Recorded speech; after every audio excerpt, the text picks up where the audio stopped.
Glad you could join us for this webcast today about standards alignment. This is our 7th webcast in a series. This is going to be the bookend of that series. We're going to take a small summer break. I use the word break a little bit loosely there because there's a lot of action going to be happening during that break around professional learning in this standards rollout and implementation. I know lots of districts and schools have a lot of things going on in that area, so we're going to be there with resources and supports during that time. But we are going to pick back up with our series, our next series, starting about the time school starts. And we're going to pick up basically where we left off, talking about new tools and really getting into standards alignment, which is going to be our focus today. So thank you for being with us. I'm Jackie Rogers. I'm a professional learning coordinator here at KDE. I work with a great team of people who you've seen on our other webcasts who have been talking about different aspects of the reading, writing, and social studies standards. So I'm looking forward to touching back on some of the things we talked about there and also how that can be used for our alignment. So today we're going to be talking about curriculum, assignments, and assessment alignment, why that's important, how we can ensure that our assignments, our assessment, our curricula are all aligned, and where we can go for supports in our districts and schools. So when I mention supports, I typically want to take you to this website, which is kystandards.org. And I think at every webcast we have mentioned kystandards.org. And this is our satellite website that has been designed to house our newly revised standards along with the resources for those standards. So if you go there, you can also subscribe. So you'll notice on my screen there is a little plus in a circle on the top left-hand side. That is going to let you subscribe to any updates to this webpage and other updates that we may need to send around the standards work. But it's really important, and I know a lot of you that are watching today have been to our website and you have subscribed, but please share so that your colleagues can also get this information. But on our website, on the left-hand side, you'll see Explore Your Standards, and that's where you can actually go to the standards and see the actual documents. You can also find them on KDE's website. Again, this kystandards.org is designed specifically for the newly revised standards. On the right-hand side, it's dedicated to the resources for those standards. And I wanted to point that out because all of the webcasts we've done so far are located here with their PowerPoints. You can also find the professional learning modules around reading and writing and math. When new standards such as social studies are adopted, we'll also have those standards plus the resources and a professional learning module to go with those as well. So I just wanted to make sure everyone knew where to go to find this information and subscribe if you haven't already. So let's get started with our discussion about alignment. We've spent a lot of time up to this point in our webcast and even in our leadership meetings in March talking about why it's important for us to build a deep understanding of our standards. And that firm foundation is going to be important when we're talking about alignment. We base a lot of our discussion on the research done in the report, The Opportunity Myth. I know that many of you have read this report or you've been in meetings where we've talked about the opportunity myth, and I'm not going to go into that in great detail, but I do want to talk a little bit about some of the important things that were discovered. For instance, this was a nationwide study And one of the important things, and maybe a shocking statistic there, was how many students are not actually receiving grade appropriate work, that the instruction, the assignments that students are encountering every day is not to their grade level. So one of the important reasons that we need to think about standards alignment is so we can reach grade appropriateness in our assignments. I've had people ask me, well, exactly how do I know if my assignments are grade appropriate? Luckily, in our standards, we have a progression from kindergarten through 12th grade that helps us think about what it looks like at each grade level. I'm going to give an example a little later to help exemplify that, but that's how we know if something's grade appropriate. So in the study, which you can check out for yourself, but in the study, it was so many students were not given the opportunity to practice at their grade level that when it came time for them to perform, to show what they know and what they're able to do, they weren't performing at a very high level that met their grade level. So that's going to be a really big push for really looking at our assignments, making sure they're aligned to that grade level standard. Of course, when we do that, we're talking about building strong instruction. Strong instruction is about scaffolding for students who need that assistance, and it's also about the extension that other students may need. It is also having those high expectations of students that all of our students, regardless of any demographic that might be before their name or whatever background they may have, that those students have the opportunity also to work at their grade level. And of course, doing all this means that they are engaging deeply within the content. I always like to say I felt like a very engaging teacher, but the engagement is not about necessarily just having fun or really being interested in what the teacher has to say, although finding joy in the content is fantastic, and that's definitely a goal that we have. This deep engagement is really about how engaged are students in the actual standards work that they're supposed to be doing. So the importance there comes with what we are actually experiencing in the classroom. So many times we're going to talk about the student experience. So when you think about your alignment, we're going to be thinking about how well are we considering what the students are experiencing. So if we were to shadow, if we were to survey, if we were to pay attention to all the aspects of instruction, what are students seeing? If we have common assessments, are they based on those standards? I want to give you an example. I want to show you this really specific example from the reading and writing standards. Now, I'm an old English teacher. I'd like to say I'm not old, but I've been an English teacher for a long time. And as a matter of fact, everybody I work with, we're teachers. We have different roles at this point, but we certainly approach everything we do from the aspect of being a teacher. So if I know what it feels like to prepare my instruction, to look for the exact thing that I need for an assignment or to assist in scaffolding or whatever the case may be to build my lessons. So I'm going to just run through an example, and I'm going to use RL82 as my example, which is about theme. It's one of those easy standards to talk about. So I'm going to use this example, but please know that we could also apply this to math as well. It's just easier for me to talk about the reading and writing standards. So let's say I'm an 8th grade teacher and I've chosen RL82. So that's reading literature, 8th grade, 2nd standard. And what this standard says is I'm going to determine themes, or I want my students to be able to determine themes of a text, analyze how they are developed through relationships of characters, setting, and plot, and cite textual evidence, paraphrase, or summarize. So for standard 2, that's exactly what I want my students to be able to do. So that means that throughout the year I'm going to be spiraling instruction around theme, and I'm going to be approaching it this way. So when we're talking about alignment, first off, I have to understand my standard. So this is one in particular in reading literature. So what this opportunity myth and research has shown is that we have this beautiful thing called the internet. Now, when I first started teaching, so maybe I am old, there was no internet. And so we didn't approach it the same way. But now we have Google, Teachers Pay Teachers, Pinterest, those kinds of sites, which many teachers use. And there are some fantastic things on there, but there are also some pitfalls with that. And one of them that I found, I went to one of those sites and I said, okay, let me see what I can find, 8th grade for theme. So I clicked on an 8th grade, I want this to be specific to 8th grade, and I typed in the keyword theme. What happened was I got 20,000, almost 20,000 search results.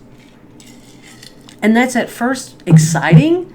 Wow, I've got a lot to choose from. And then about a split second later, it's daunting, because who can look at 20,000 different pieces of information? 100 would be a lot to look at. 50 would be a lot to look at.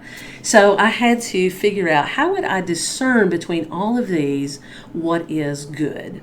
Now, if I weren't very familiar with my standard, if I'm only thinking about theme, and I chose the first thing that came around, or the 5th, or whatever, what I discovered on that website was that most of the search results said they were appropriate for 5th through 8th grade. The problem with that is the 5th grade standard around theme, the 6th grade, the 7th, is not the same as 8th grade. There are nuances from grade to grade that we learn as we really dig into our standards. One way we can dig in are through those professional learning modules that you can find on our website. So I looked at some of those and I said, you know what? All they're asking kids to do is determine a theme. That's also something we ask kids to do in 3rd and 4th grade. But what specific to 8th grade are we asking kids to do? So are we talking about how this theme is developed through character, through setting, through plot? If not, then we're not creating a grade appropriate assignment. Now, so that's kind of one way to think about it, is understanding the standard deeply, which is very important, but then to vet what we're either creating or we're looking at to meet that. When you pull out the standard individually, though, you're only getting part of the information. So I want to share with you this next view, the standards view, that this is exactly what you would see on the in the standards document. So you'll notice that the 8th grade standard in that progression in the middle of the page is right there in the center. To the left of that is the 7th grade standard, and to the right is the 9-10 grade band. There are differences in things that happen in 7th grade as happen in 9 and 10. I could say the same thing for the math standards as well. There's a coherence piece in there that was created to help teachers realize what was supposed to be happening in 7th and 6th and so forth, so that we can create instruction that really addresses, again, the nuance of that standard. So you'll notice in 7th grade, they're still determining a theme. They're still analyzing the development, but it's not through character, setting, and plot. It's just any way that they can analyze that development, and they're still going to cite their evidence.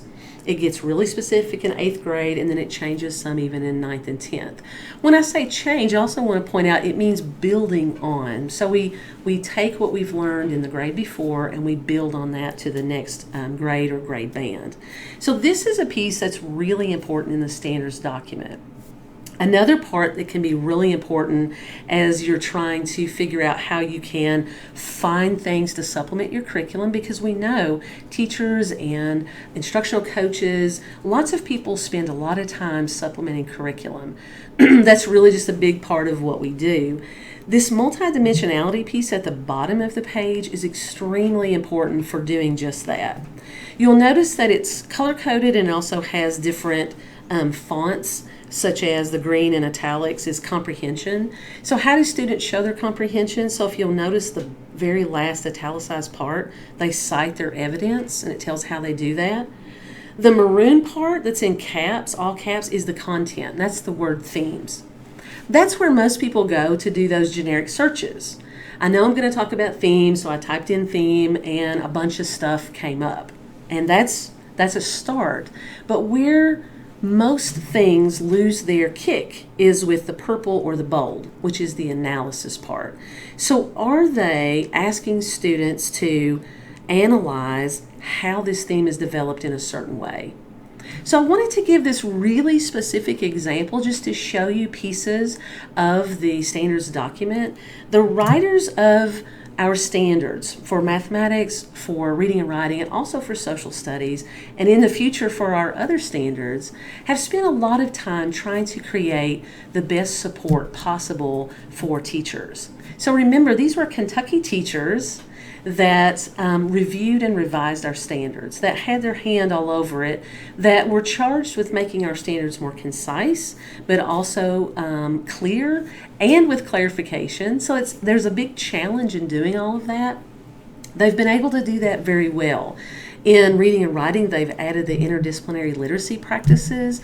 In math, we have a different sort of view of the math practices that are embedded as some support.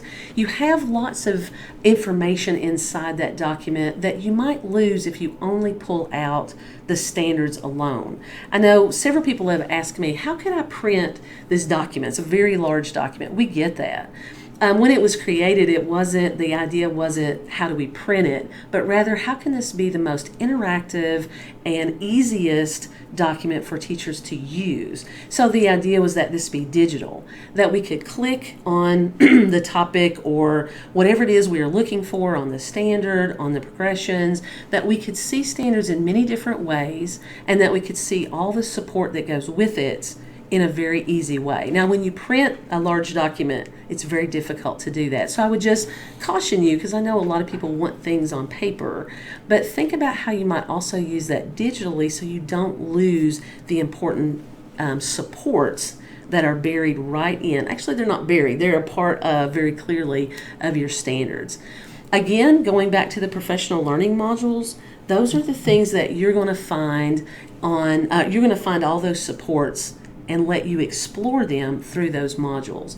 I've talked with many districts who have been working through the professional learning modules, and I've talked with some that are just getting started. So what I have found is that those that have been working with it have been very complimentary of the documents, of the modules, how helpful they are, and what good practice it gives them in digging into those standards. Again, the idea is we're building that firm foundation so that we can do things to ensure that our curricula, assignments, and assessments are aligned. So how do we do that? How do we know? First of all, do you have a focus team? Part of what we're going to have to do is build a process. We know, because of Senate Bill 1, 2017, that we're on a cycle. We're going to have all of our standards be reviewed and revised, and each year a different set is up for that revision. Right now we have two that we've been talking about a lot, reading, writing, and mathematics. We also have computer science, PE and health. All of those are in there as well. Social studies is up and coming. All of those are going to continue each year. So building a process so that when, say, science standards are revised, what are we going to do to make sure that we are learning about those standards and that we are doing all of this alignment work that goes with it? So having a team, both at the district level, who guides the schools, and then focus teams at the school level. It doesn't mean those focus teams have to do all of that work, but they're the ones that are doing the planning. We did have a webcast about that. That was our very first webcast about building your teams. But the idea is for the teams to be the lead of that, to think through a professional learning plan, and to think through how we're going to do alignment. Let me give you an example. In the district level, you may have common curriculum, you may have common assessments. Are those aligned to the new standards? If not, what's going to be the plan for doing that? And at what time are we going to do that? And when is it going to occur? If it doesn't occur after a lot of learning around the standards, it may be really difficult to really determine if something is aligned. The other piece of that puzzle is for leadership, for principals, maybe for instructional coaches, instructional supervisors, those that will be in classrooms monitoring instruction. As I have been a principal, and I know that when I walk into a classroom, maybe into my science classroom, I want to be able to have a conversation with my teacher about the science content. And I have to be knowledgeable about that, at least to be able to ask the kinds of questions that I can make the determination that what you're doing and the experience that you're providing students is aligned to the standards. Because once we have that nice alignment, that's when we're bringing all of those expectations, we're getting them into that deep engagement in the content, we're building strong instruction. All of that comes into play when we have the understanding and also then the alignment. So the things that we're talking about here, like for monitoring instruction and building alignment, is actually assignment review, curriculum review, and assessment review. We are actually getting ready to unveil some tools for that, and those are going to be revealed, and they're very Kentucky specific, at our June conference. We have conferences located in Christian, Jefferson, Carter, and in Lexington. And we've had a lot of people sign. We've had probably a couple thousand people register for this conference, and we're very excited about that. But the thing is, if you're not one of the teachers or leaders that has registered, don't worry. We are also going to have the important pieces of these conferences represented digitally. So some of the folks that we're working with are going to create screencasts, or they're going to create other digital experiences that will encompass what they've been talking about. So if they're working with a tool, they're going to be able to show you and represent that very well digitally. Now, one of the people we're working with is Tntp. I think I mentioned them earlier when I was talking about the opportunity myth. That's a nationally recognized educational organization that have done really great work, and they are working with Kentucky to really look at alignment. So one of the pieces that they have that we're very excited about is the student work library. What's awesome about this library is we're able to take a look at that and use it as a calibration tool. So if we look at this and we see that this assignment is weakly aligned or partially aligned or strongly aligned, it can be a really powerful way to think about how we're building our own assignments and the way students are reacting to that. So that's just one piece of that. Tntp is going to offer a session in the morning for mathematics teachers, and then a literacy session in the afternoon. That session is open to all teachers that want to be a part of that, and I think it's just really going to be an exciting day. So that's going to be one of the things that's going to be revealed. We're also going to have some other tools that will be revealed there at our June conferences that will be about alignment very specifically. So taking a look at your curriculum. I've worked with curriculum alignment before. It seems like every summer that's the first thing we want to talk about, but are we making sure that all of that is happening around good, firm foundation of the standards? So that's really takes us to our closing here about these 5 things to know before you go. First of all, you want to start with the learning. We really want to run fast to get to what we know is very important. But if we skip this really important stage of building that foundation on our Kentucky academic standards, then we're going to miss a piece that's going to leave us out in the cold. Know that we have soon-to-be released tools, and you're going to be able to find those at kystandards.org. You'll find all the digital materials. You'll find the tools and videos to support that. That's all going to be collected there at kystandards.org. And if you're a part of our June conference, you'll be able to take part in that specifically.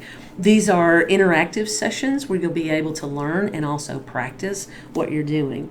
And the last thing is, don't forget about your cooperatives. We have 8 regional educational cooperatives that have been working to build some resources in their cooperatives. So you can find them at their websites. You can also find them on our website.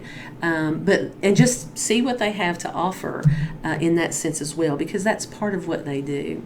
So we thank you for being with us. We'll post this on our website, and we look forward to seeing you after our short summer break.